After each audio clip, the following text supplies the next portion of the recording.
আপনি কাফের হয়ে গেছেন, আপনার উপর জিহাদ করা আমার জন্য ফরজ, আপনাকে হত্যা করা আমার জন্য ফরজ, আপনার ছেলে সন্তান হত্যা করা আমার জন্য ফরজ। এটা হচ্ছে খারিজি মাইন্ডসেটের উগ্রতা। এই খারিজি মাইন্ডসেটের মধ্যে তাদের অসংখ্য আকীদা রয়েছে। তার মধ্যে আমি দুটি আকীদা আপনাদের সাথে শেয়ার করি। সেটা হচ্ছে তাদের মধ্যে এমনি অসংখ্য দল উপদল রয়েছে। তারা যেভাবে বলেছে, তারা তাদের বিরোধীদেরকে মুশরিক মনে করে, চিরস্থায়ী জাহান্নামী মনে করে, এবং তাদের নিকট তারা ছাড়া আর দ্বীনের কেউ মুখলেস না।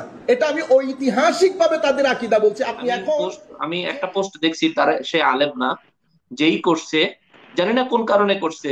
যদি এই ধরনের ত্রুটি বিচ্যুতি সাইফুল আজম বাবর ভাই এবং গোলাম কিবরি আজহারি ভাইয়ের মধ্যে থাকেও, তা দেখবে সুন্নি মুরব্বী আলেমরা কয়েকদিন রয়েছে। ধরে দেখছি আমাদের আহলে সুন্নাত ওয়াল জামাতের তরুণ প্রজন্মের উজ্জ্বল নক্ষত্র, যুব সমাজের আইকন আল্লামা শেখ সাইফুল আজম বাবর আল আজহারি সাহেব সম্পর্কে অনেক লেখালেখি, অনেকে অনেক কথাবার্তা বলছেন।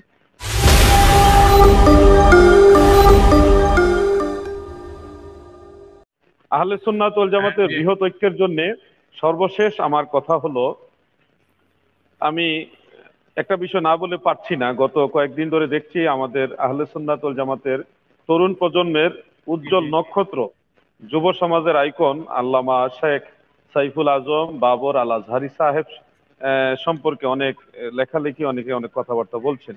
আমি এই প্রোগ্রামের মাধ্যমে সাংবাদিক এম এ আহমেদ আজাদ ভাইয়ের মাধ্যমে সারা দেশবাসীকে এবং যারা প্রবাস থেকে দেখছেন সবাইকে মেসেজটা দিচ্ছি, দেখুন সুন্নিরা তাদের আকীদার জন্য কতটা কঠিন, যে আকীদার ক্ষেত্রে সাইফুল আজম বাবর ভাই তিনাকেও ছাড় দিতে চাচ্ছেন না।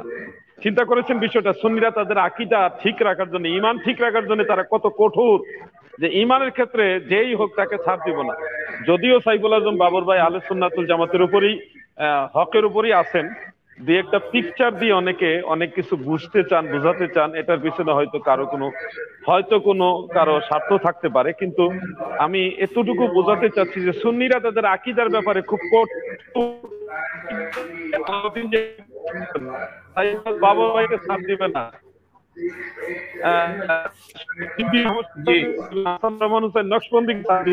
এটা আমাদের নিজের আকীদার যে কঠোরতা, আকীদা রক্ষার কঠোর সব সমাজ যারা আছেন, জেনারেল শিক্ষিত, মাদ্রাসা শিক্ষিত, যে আপনারা অবশ্যই কথা বলবেন, কথা বলার স্বাধীনতা সবার আছে, কিন্তু আপনাদের কাছে সমস্ত সুন্নি আলেমদের পক্ষ থেকে বিনয়ের সাথে আমি অনুরোধ রাখলাম যে আপনারা আদবের সাথে কথা লিখবেন।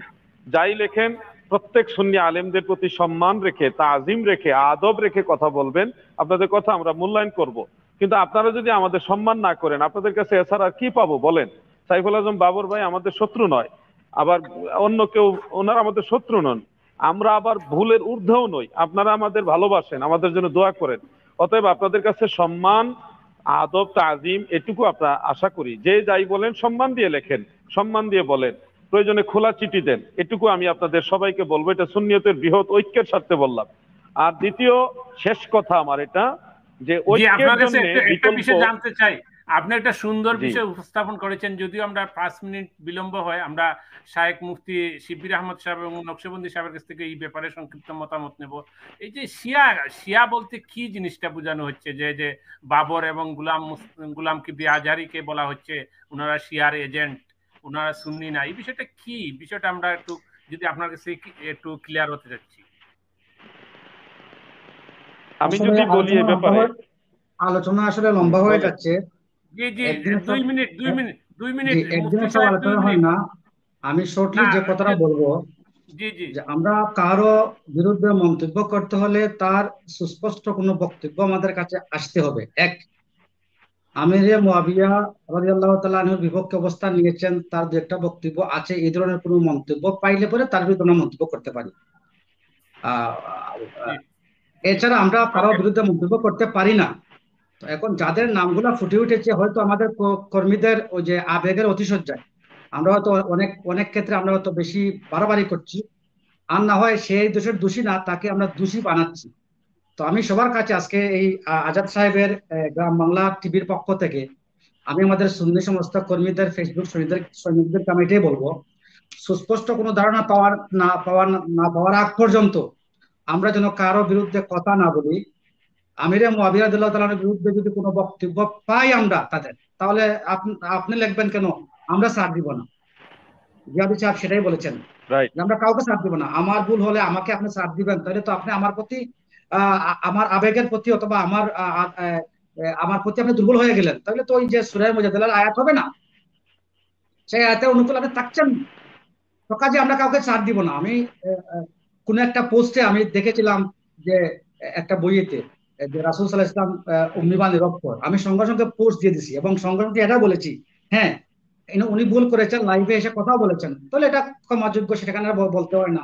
কেন বলেছি? আমি যখন প্রমাণ পাই নাই, উনি স্বীকার করেছেন, তখন আমি পোস্ট দিয়েছি। যখন উনি স্বীকার করেছেন আমি রেজাত করেছি, উনি স্বীকার করেছেন।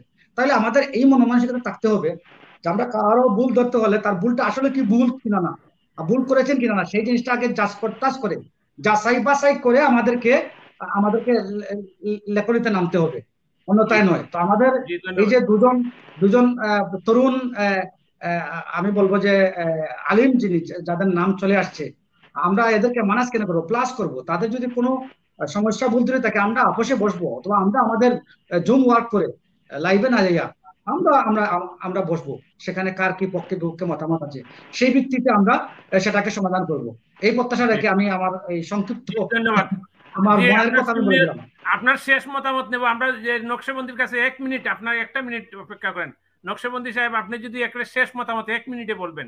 সময় শেষ, আসলে সময় শেষ একদম। শেষ মতামত বলতে বিষয়টা এটাই যে আমরা কোনো ব্যক্তি সম্পর্কে যথোপযুক্ত প্রমাণ আদি না পেলে তার বিরুদ্ধে কোনো কথা বলতে পারি না। যদি সে ব্যক্তি আমাদের একই মতাবলম্বী ব্যক্তি হয় তবে তার ব্যাপারে আমরা অনলাইনে কথা বলতে পারি না। কেননা প্রথমত আমাদের প্রচেষ্টা হবে অফলাইনে তার সঙ্গে বিষয়গুলো সলিউশন করা। এতে করেই আহলে সুন্নাত ওয়াল জামাতের ঐক্য রক্ষা হবে এবং ঐক্যের সাথে সুন্নিয়তের খেদমতে সবাই কাঁধে কাঁধ মিলিয়ে এগিয়ে যেতে পারবো। অন্যথায় যেই পন্থা অবলম্বন করছে কিছু মানুষ, আমি একটা পোস্ট দেখছি, তার সে আলেম না, যেই করছে জানি না কোন কারণে করছে। যদি এই ধরনের ত্রুটি বিচ্যুতি সাইফুল আজম বাবর ভাই এবং গোলাম কিবরি আজহারি ভাইয়ের মধ্যে থাকেও, তা দেখবে সুন্নি মুরব্বী আলেমরা রয়েছে। যদি কারো অভিযোগ থাকে আলেমদের কাছে অভিযোগ দেন, আলেমরা তাদেরকে ডেকে তাদেরকে শুধরাতে পারবে। আমি যদি ভুল করি আমার ব্যাপারে ফেসবুকে লিখলে ফেসবুক আমাকে শুধরাবে না, আমাকে শুধরাতে পারবে শায়েখ শিববির আহমদ সাহেব, আমাকে শুধরাতে পারবে মুফতি আলাউদ্দিন জিহাদি সাহেব, আমাকে শুধরাতে পারবে আমাদের মুরব্বী আকাবের উলামায়ে কেরাম। যদি সাধারণ কোনো মানুষের আমাদের ব্যাপারে কোনো অভিযোগ থাকে আমরা বলবো আমাদের কোনো আলেমদের কাছে আপনারা অভিযোগ দেন, তিনারা আমাদের সাথে অফলাইনে যোগাযোগ করুক এবং আমাদেরকে শুধরিয়ে দেখ, আমরা সলিউশনে চলে আসবো। এভাবেই আহলে সুন্নাত ওয়াল জামাতের ঐক্য, সুন্নিয়তের ঐক্য রক্ষা হবে। আশা করি সবাই এভাবে আমল করবো। ওমা তাওফীক ইল্লা বিল্লাহ। জি, আজকের মতন আর অনুষ্ঠানের সময় শেষ। আমরা অনুষ্ঠান এখানে শেষ করতে যাচ্ছি। সবাইকে ধন্যবাদ।